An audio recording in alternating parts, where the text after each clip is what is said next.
আসসালামু আলাইকুম ওয়া রাহমাতুল্লাহ। আলহামদুলিল্লাহ, একটা খুশির সংবাদ। বিএনপির লিলুফা চৌধুরী মনি আপা একটা তথ্য দিলেন। উনি বলতেছেন যে জামাত নাকি সরকারের আন্ডারগ্রাউন্ডে চলে গেছে। যে সরকার নাকি জামাতে চালায় এরকম আকার ইঙ্গিতে দিতে চাচ্ছিলেন। বুঝাচ্ছেন যে জামাতের লোক সরকারের ভিতরে ঢুকতেছে এবং কি সরকারের মেন জায়গাগুলোতে আন্ডারগ্রাউন্ডে জামাতের লোক সেট করতেছে। তার জন্য জামাতের একটু সময় লাগবেই, তাই তারা সময় নিচ্ছে। আলহামদুলিল্লাহ, এটাই তো জামাতের হেকমা। জামাত একটা সুন্দর রাষ্ট্র গঠন করতে হলে একটা শান্তিপূর্ণ দেশ গঠন করতে হলে তাদের সর্ব জায়গায় লোক দরকার। আপা নীলুফা আপা চৌধুরী, আপনাকে অসংখ্য ধন্যবাদ এরকম একটা তথ্য দেওয়ার জন্য। দোয়া করবেন জামাতের জন্য, জামাত যেন শৃঙ্খলা বজায় রেখে আল্লাহ রহমত প্রাপ্ত হয়ে যেন ক্ষমতা আসতে পারে। ক্ষমতা আসলে এই আপনাদের মতো মারামারি, টেন্ডারবাজি, চাঁদাবাজি, এইটা সেইটা, হ্যাঁ, মানুষকে হত্যা করা, এগুলা হবে না জামাতের দ্বারা।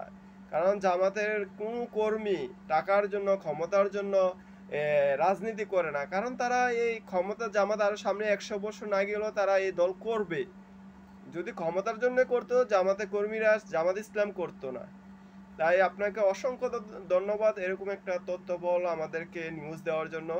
আমরাও চাই জামাত প্রত্যেকটি সেক্টরে সেক্টরে ঢুকে যাক, ঢুকে দুর্নীতিমুক্ত করুক, সমাজ সুন্দর করুক এবং কি ঘুষমুক্ত সমাজ করুক।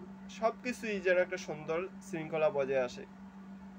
কারণ আপনারা তো, আপনাদেরকে বলছিল আল্লামা দেলোয়ার হোসেন সাঈদী যে এই যে পুলিশের কোড়াগুলা খালি পড়ে রয়েছে, আর্মির কোড়াগুলা খালি পড়েছে, সরকারি যত কোড়াগুলা খালি পড়ে রয়েছে, এটিতে আপনারা নিয়োগ দেন, লোক নিয়োগ দেন। আপনারা এটি খালি রেখেছেন, আপনারা দেন নাই। তখন আওয়ামী লীগ সরকার এসে তাদের নিজস্ব বাহিনী ঢুকিয়ে দিয়েছে। আজকে এতটা বৎসর, এখন পর্যন্ত আরো সামনে 2-3 বছর লাগবে এই আওয়ামী লীগ মুক্ত করতে, তাও সম্ভব কিনা জানি না। লিলুফা চৌধুরী আপা, আপনাকে অসংখ্য ধন্যবাদ, অসংখ্য ধন্যবাদ। দোয়া করেন। হ্যাঁ, আমাদের একটু সময় লাগবে। আমরা তো টাকা দিয়ে রাজনীতি করি না, আমরা আদর্শ দিয়ে রাজনীতি করি। আমরা তো ভোটের বাক্স ছিনতাই করি না। আমরা তো রাতে গিয়ে কেন্দ্র দখল করে ফেলাই না। আমরা পিস্তল নিয়ে তো কেন্দ্র দখল করা সম্ভব না। তাই আপনাকে অসংখ্য ধন্যবাদ। এরকম তথ্য আরো থাকলে দিয়েন, আমরা যেন একটু খুশি হই।